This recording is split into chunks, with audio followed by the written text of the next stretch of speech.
Every Night is Game Night, episode 34, a collection of hard-to-find games. Hey everybody, welcome back to Every Night is Game Night. This is episode 34. Once again, this is Anthony with Jason. Yo, my peoples, what's up? All right, guys, so this week we're going to take a step back. We're not going to talk about the hotness or any apps or anything else. We don't have any guests. This is a nice classic episode. We're just going to talk about games. But it's going to be 3 games that you maybe have not heard of, and at the very least probably have not played. So these are a few games that I've actually been playing around with here, floating around my table, and I wanted to talk about that possibly have flown under your radar, and then hopefully at some point will be available so you can actually pick them up.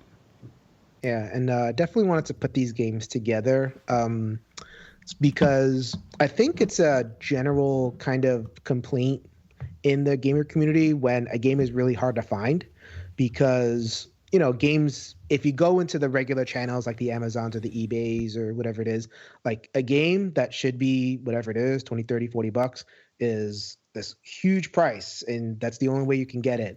And other people are like talking about it, posting about it. Oh my God, you haven't played this game? And, you know, so we wanted to talk about, well, we're definitely going to talk about some of the games, but I wanted to also kind of give some tips and tricks, especially for newer people to the hobby, about how to track down those hard to find games. So Anthony's going to lead us through some games he's been playing recently. All right, let's do it. All right, so the first one up here, I'm not sure how hard this is to find, but I haven't seen it in a lot of places. I certainly haven't seen a lot of people talking about it. And it's one of those things, I feel like it's not hard to find right now, but it's going to kind of fly under the radar and be hard to find at some point. Yeah, it's certainly not hitting the kind of distribution that it would need to, or reaching enough eyeballs to stay in production long enough. That's Dungeon Time. This is from Ares Games. This was a Kickstarter about a year ago, and it is a real-time cooperative kind of filler-ish game. So that alone, description-wise, you can understand why it's not... It has the makings of a game that could hit it big, but as of yet, I'm the only person I know who has it. I haven't seen it around a lot. So, quick description of the game. At the beginning of the game, you're going to choose a scenario. There are 6 different scenarios to choose from. There's also a campaign with 4 different options. There are 12 mission cards that you'll be taking based on which scenario you take. You draw 2 random ones from the 12 you took. You draw item cards based on the number of players. In the case of a solo game, that's 13. And then you're going to have 15 cards in your hand to start the game, distributing the rest of the cards into a deck that you then shuffle the heck out of because you have all these different cards in there now, and then you're ready to start the game. That whole process takes like 2 minutes. The game itself is broken into 2 phases, each of which takes about 5 minutes. So all in all, this game, from taking out the box to set up to play through to putting it away, maybe takes 15 minutes. This is not hyperbolic. It really is very quick. One of the reasons for that is that it comes with a sand timer. This first phase we're going to talk about, you have a maximum of 5 minutes to complete. And then by its very nature, it doesn't take very long to do the second part. So phase 1, what you do, this is the real-time phase. It's the adventure phase. Everyone looks at their cards, so you look at your cards as a solo player. And then when you're ready, you flip the timer. So what the book recommends you do, and what I do, is you lay out all 15 cards on the table in front of you, organize them however you want, and that way you have kind of a tableau to work with. A hand of 15 is kind of a mess. And then you will, one at a time, play cards onto a stack. And you do it whatever order you want, however fast you want to do it. But what you're trying to do is make sure that you have cards in the deck that match mission cards in the order that they're going to come up. So you play a card, you draw a card, you play a card, you draw a card. You have to go kind of quick because you have only the 5 minutes. And at the end of the 5 minutes, or when the deck is empty, what you're going to do is you're going to flip over that whole deck of cards that you just created, and you're going to start taking them out one by one. There's a board in the middle that has 8 spaces around the edges, and each of the cards you pull, there's different types of cards. There's swords and books and potions. I think there's 13 or 14 different types of cards here. You'll place them on one of the 8 slots, and you can put up to 3 of that same card type on each of those slots. But if you ever run out of slots, you lose the game. And so how you're going to clear those out so you can continue to add things is that you'll play mission cards periodically. And if you have all of the different types of items listed on the mission card, you will then be able to take some of those cards away from the board to make more space for the next thing. So what that means is during the adventure phase, the first half, you need to be putting cards in the right order so that when a mission card comes up, you have the items already in front of you to complete that mission. Because if you fail the mission, then you don't remove cards. But also, if you fail the mission, you probably fail the game in general because you have to complete a certain number of missions to win. In the base level, it's 10 of the 12. And these are easier missions, but you have to make sure you balance it out. Every mission you complete, you also get a reward, which is a token. That's one of those different types of items, which also has to go around the board. And so in addition to making sure you have the items in place before the mission comes out, you want to make sure that the mission reward then feeds into the next mission. So everything has to kind of flow together. If you don't do that, if you aren't able to chain a couple of those together, you'll probably lose the game. And then at the higher levels, you have to chain them all together. It becomes quite difficult. So overall, the game takes 15 minutes. It's very quick. It's decently difficult once you ramp up the level of difficulty on this. There are a lot of different mission cards to choose from. There are some player powers mixed in here as well. It's a quick, super simple, puzzly kind of game with a very strong memory element. Keep that in mind. The solo version is what I just described, but you can play it up to 4 or 5 players. And when you play with all those people, everybody has their own hand of cards, and you're all just kind of throwing down cards, not in any particular order. Anybody can throw down anytime. And that requires paying a lot of attention and keeping everything organized, which it almost feels kind of like the game in that way, in that it's a cooperative type of game where the order matters and you need to work together based on what you have in your hands. So I like it a lot. I do like the game. I like this as well. It's got a little bit more theme to it. And the real-time element's pretty cool because then you can play the game in 10 or 15 minutes and just knock it out. So cooperative filler is not a thing. There's not a lot of those, right? And I don't know if that's an itch that a lot of gamers really need to scratch, but I do know some people who they just love cooperative games, and a lot of the cooperative games are like these huge chunky things that take a lot of time. It's nice to get a quick one in, right? How does it compare to a game like Fuse, where Fuse, I'm not going to go into the description, but Fuse is very frantic. Like you're really like barking at each other and shouting and getting all stressed out and stuff like that. It's another, 10-minute quick co-op. Does this kind of have that same sense of like tension and frantic kind of emotion stuff, or is it really just kind of, you're able to focus and do your thing? The more players, the more it is like that. Yeah. Like the fewer players they are, the easier it is to kind of keep track of everything, because there are a set number of cards and there are the set number of item types, and there's the same cards every time out. So really what you're doing is making sure, you communicate with each other. This is the mission I have. Let's make sure we have the cards down. You have to do it quickly, though, because you really only have those 5 minutes. So it gets frantic if people are, A, not listening, B, trying to play for their own mission and ignoring the one that everybody else is playing on, or C, if someone tries to put down a whole bunch of cards at once, because you can. There's no order of play. All of those things have happened, and it can get a little frustrating. People start to get a little upset. That's really just a matter of like the play group you have and how comfortable people are. Some people, you put a timer in front of them and they start pulling hair. So I don't know. It depends on the people. From a solo perspective, it's pretty leisurely. Like I usually get through the deck without running out of time. But on the higher difficulties, it gets a little tougher because you have to think 2 or 3 moves ahead at all times instead of just 1 or 2. But yeah, I think Fuse is a good comparable game for this with a fantasy theme instead. All right, can't wait to play it. So the next one, this is actually a game that was sent to me by the publisher. They have by the designer and publisher. They have a Kickstarter coming up for this with a deluxe edition, and this is Helionox. So Helionox came out, I think 2 years ago, off a Kickstarter. Mm-hmm. It was a small deck box, Citadel size. Played 1 to 2 players, or you could get 2 boxes and play 3 up to 4. Then there was an expansion that kickstarted last year, and that added a few more rules and additional pieces, a bunch more stuff to it. And now the Deluxe Edition, which is kickstarting in June, combines all that, adds a little bit more to it, and rewrites the solo rules. So what I've played is the base version, the original. I've played with the Mercury Protocol expansion, and I've kind of tooled around with these new solo rules that are in development. So I'll run through what I've done, but the original solo mode, not awesome. The new solo mode, quite a bit better. So kind of get a good sense of kind of what you're walking into. The game itself, though, it's a deck builder with multiple play modes.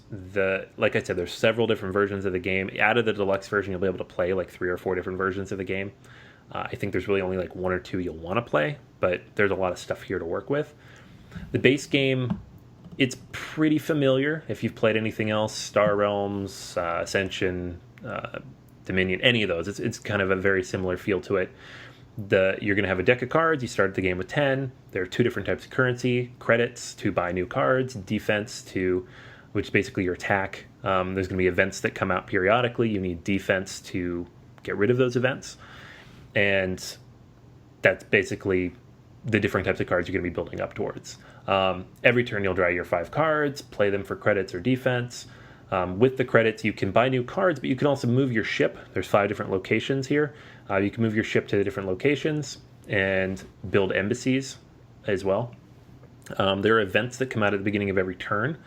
And in the original solo game, there'll be multiple events that come out every turn. These are where most of your points are going to come from. They're worth between 2 and 5. And most of them just block locations. So they come out inactive. The next turn, they'll flip over and become active. If there's an active event on a location, you can't do anything at that location other than get rid of the event. So the special abilities that come on locations are basically locked down until you get rid of it. Then there are these explosive crisis events that will lock down all of the locations. They're worth more points. So those are the ones you really want to get rid of. You have player power. You start the game with an architect who has a player power. When you use the player power, you add time tokens to them, and then you remove those one at a time, so you won't be able to use that power again for however many rounds. Some of these guys have like a weaker power and a stronger power, which is pretty cool. The cards in the market are in 4 different decks. And so at the beginning of the game, you'll shuffle those up, place them out, and then have 1 card face up in each deck. So you don't have as big of a market as you do in a lot of other deck builders, but you are allowed to cycle through one of those decks every round if you don't like the card that's there. You'll be using the special abilities on the locations, trying to get rid of those events, and really just building up your deck to clear everything out. Once all of the events are gone, and there's a variable number based on how many players there are, but for one, I think it's 18 total events, then the game is over, and you count up your points. Super simple. The terminology is all different, but it's all just your basic deck builder. Not a whole lot different there. I liked it quite a bit, but nothing like mind-blowing. Now, the Mercury Protocol expansion adds quite a few new elements that I think are pretty important to make the game unique. There is cargo. So at any point in time on a location, you can pick up cargo. You can then deliver it to another location. 2 reasons you want to do that. The first is that there are request cards that'll come out that you need to fulfill by delivering that type of cargo. The second is that you can pull an illegal tech card from a location once you deliver to it. There's only 1 on each location in a 1 or 2 player game. These will actually give you negative points you get negative points every time you play it, but you also get negative points at the end of the game if you still have it, if you haven't culled it from your deck. But if you leave it on the location, it's also negative points. So you're going to have to balance all of that out and determine how you want to deal with those illegal tech cards. And if you don't feel like taking that, you can just take a market token, which is just worth 2 credits in the future, which is pretty cool. So you can kind of defer credits for later, which is a pretty useful thing to do. So the Mercury Protocol expansion adds a lot of different things you can do. It solves the problem of only having 1 credit left. It allows you to kind of fulfill additional quests. It has this negative point element, which I think is always interesting in a game like this. And so when you take all of that stuff from both of the versions of the game, and in the new deluxe version, there's going to be a Shadow Syndicate solo mode. This is basically an AI that will... It's not a super complex AI, but I think it adds a lot to the solo experience. Every round, when you start the game, you're going to have missions, which come in the base game, but now you have kind of more cooperative focused missions. You get 2 of them for solo mode. You have to complete both of them to win. These will be things related to like which types of events you solve, what types of cards you pull into your hand, etc. The Shadow Syndicate's going to take their turn after yours, and all they do is they'll score one event. So they'll take one event off the board that has the highest amount of points on it, and then they'll take one card from the market that has the highest amount of points on it. At the end of the game, they get points for those cards, the request deck that you didn't do, and then any illegal tech that you left out. So basically, everything you don't do, the AI scores. So you just need to do more than half of everything to win the game, as well as all the missions.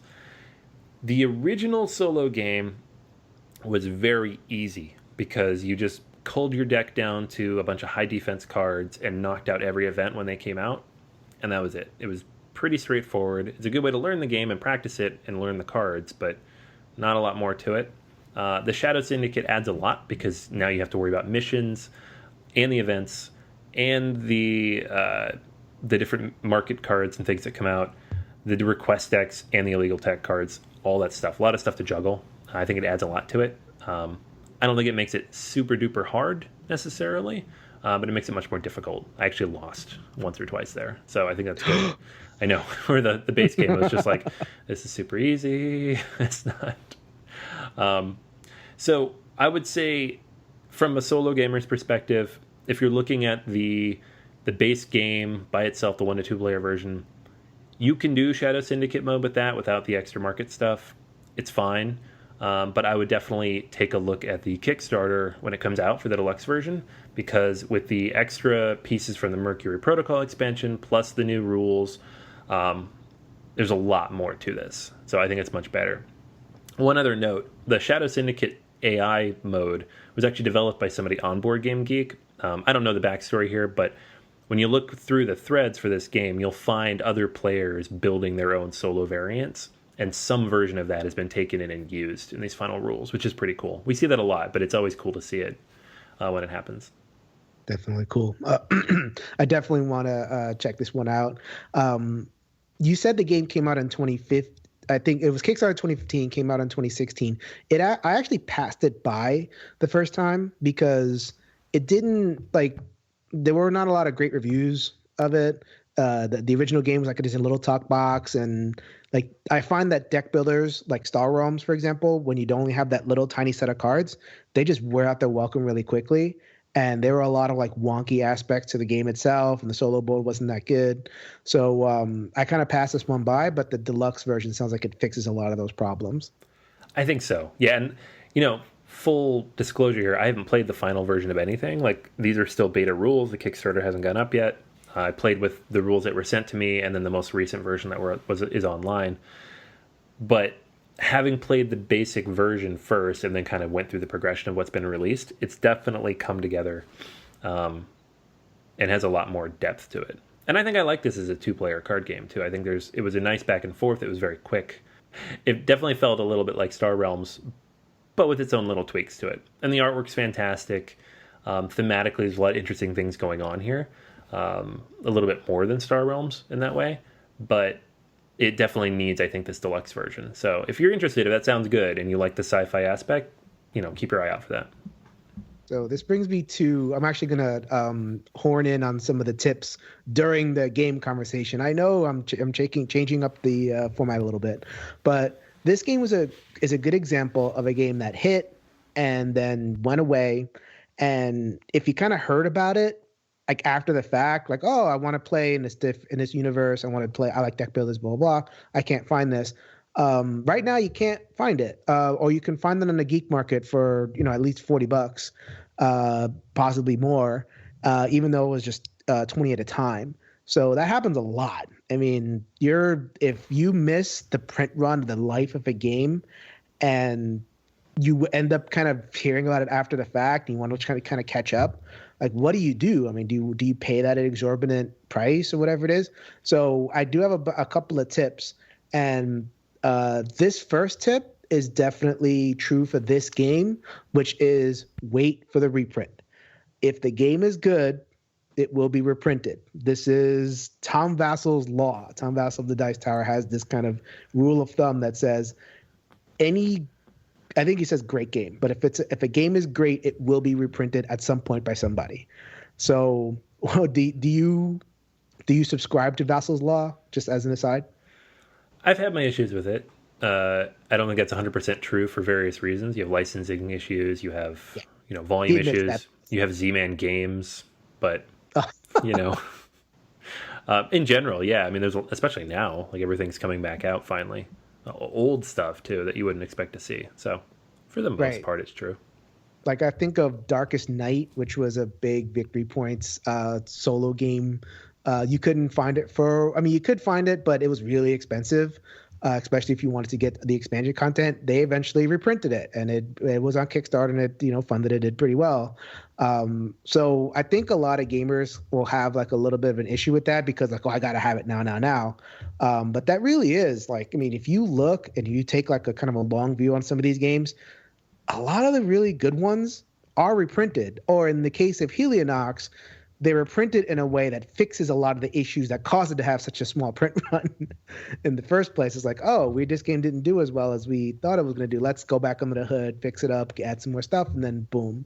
And, you end up regretting that for, hunting down that really expensive first version when you could have just picked up the second one. So that's definitely one tip we wanted to put out there for people. So I got some more tips, but Anthony is so excited to talk about this game. He's been waiting a long, long time to talk about Leaving Earth. Leaving Earth. Yes. So, this is one you've probably seen a little bit in the solo groups. I know I did. I think that's how I stumbled across it. Despite the number of games I play and the number of hours I spend talking about them on various podcasts and websites and everything, this is one that I had not actually seen anything about or heard anything about until maybe a few months ago, and finally kind of went in and picked up a copy earlier this year, and that's Leaving Earth. And it's not in full distribution, so you don't see it talked about too much, but it is in there. And I mean, if you go to BGG too, I think it plays 1 to 4 players, but it says best with 1, and I'll talk about why here in a minute. The one thing you will hear about this game, if you read any of the threads, is that it's pretty heavy, mathy, lots of thinking and arithmetic and multiplication. It's a bit of a brain burner, and it can take a very long time with a lot of players for that reason. So I think all those reasons do make it kind of a good solo experience. The actual game mechanics, though, are pretty simple. There's not a lot to it, and you wouldn't think that looking at the rulebook, which is like 60 pages long and kind of ridiculous, but the game itself doesn't actually take that long. It's not that complicated. The hard part is thinking through the math and trying to figure out how to make something work based on the mechanics you have available to you. The theme of the game is that you are a space agency in the 1950s trying to build up your agency and get to space, and, from a historical standpoint, that involves launching probes and satellites and getting a man in space and getting to the moon, but going even a little bit further, visiting Mars and Ceres and Venus and putting people out there as well. All options here. When you start the game, you'll choose a space agency. There are several to choose from. They're all the same, but thematically you can choose which one you like best. You will lay out all the components. There's different component cards. They all go on the table. There are no decks here. Everything's out face up so you can look at it. Advancement decks. You'll shuffle the deck of outcome cards. These, we'll get to those in a second. There's paper money, unfortunately. It's very nice. It looks very nice, but it is very troublesome. You'll lay out the location cards to form your map, quote unquote. And the map is kind of cool because you have all these different cards that kind of sprawl across the table, and where they come together, they kind of form a vista of different planets and moons. So it looks very cool, in execution. I'll put a picture up with the show notes here. You'll take your 4 spacecraft tokens and the cards for your faction, and then there's a Mercury expansion that comes in the box. So you can put Mercury out as an option on the map, and then there's other cards that you'll shuffle in if you want to. You don't have to, it's all separate. The game itself takes place over 20 quote-unquote years. Those are your rounds. Each one's pretty quick, so don't let that turn you off too much. But you can imagine with 4 players how 20 rounds would take a really long time. So with 1 player, not so much. Every year at the start of the year, you get $25 million. It's the same every single time. If you have money left over one round, it goes away, and then you get 25 million the next. There are ways this can adjust a little bit if you're in a multiplayer game, but in a solo game, it's always 25 million. Once you take your money, you take your actions. So there's several things you'll do. You'll repair or heal anything you have on Earth. So if you have a damaged ship, you'll fix it. If there's anybody who's sick or injured, they die. You check your life support systems, feed your astronauts, do any automatic maneuvers, all that stuff. Then you're going to move on to actions. When you take actions, there's outcome cards. I mentioned these earlier. These are placed on advancements when you buy the advancement, and there's usually 3 of them. You don't know what they are, and every time you use a component for that advancement, so let's say it's an advancement card for an Atlas rocket, and you fire an Atlas rocket, you flip one of your outcome cards, and it's going to be either success, great, it works, minor failure, it's broken, or major failure, everything blows up. If it's a minor or major failure, you can pay $5 to remove that card from those outcome card options. So you only have 2 cards now. If it's a success, you have to pay $10 to remove it. And this seems counterintuitive to everybody I tell it to, but it does make sense if you think about it, because the fewer cards that are in that deck, the more certainty you have of what's going to happen. You could pull a success 3 times in a row and still not know if there's a failure in there. And then when you load up one of your spacecraft with all of the things you need to send a man to the moon, which is your big shot, and this is how you're going to win the game, and then suddenly you finally get a failure, that's no fun. So you'll wish you'd spent that $10 earlier. So it's an important part of the game, is testing and removing the failures from your decks and making sure everything works the way you want it to work. There's a little bit of press your luck here. The less you test, the more money you have to work with, but also the more of a risk you have that something doesn't work the way you want it to.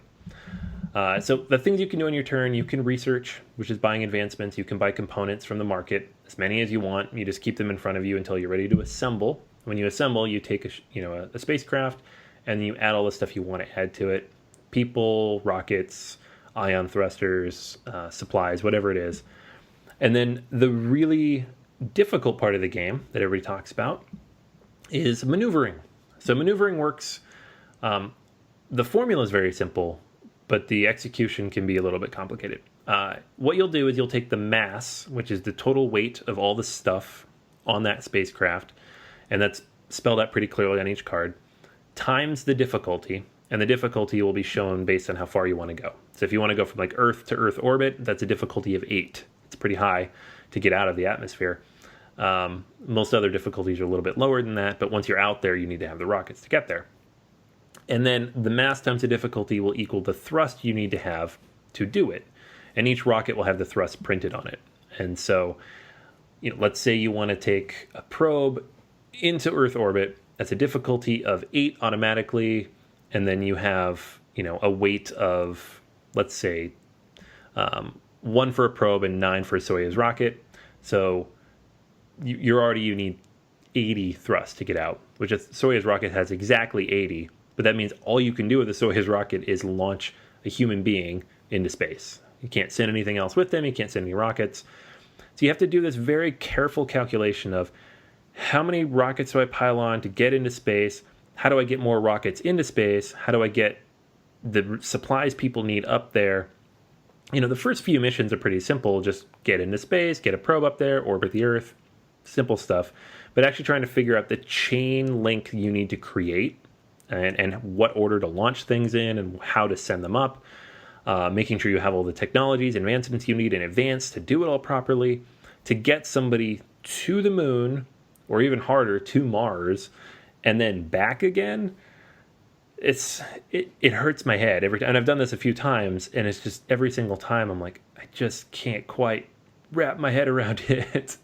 The end of the game, you're going to, basically, as a solo game, of the available points that are out. So in the game, you'll set out a certain number of missions based on the difficulty. And the game recommends either hard or very hard mode for solo play.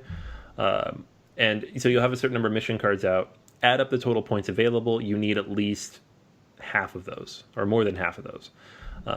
If at any point in the game something becomes impossible, which can happen, you might unveil or explore the moon or Mars and find out, you know what? I can't land on the moon because it will destroy my ship.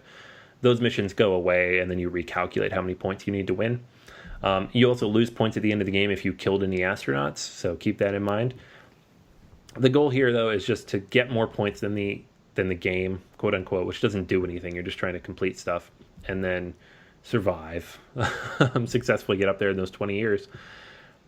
It is a game you can eventually solve to some degree based on the missions you're going for. It's going to take a really long time to do that. But even once you do that, there are some random elements. There's a die you roll if you face radiation with your astronauts. There are the outcome cards. Sometimes you might get all successes, which cost more to get rid of, or you might get a bunch of extra failures, which are going to blow up all your stuff.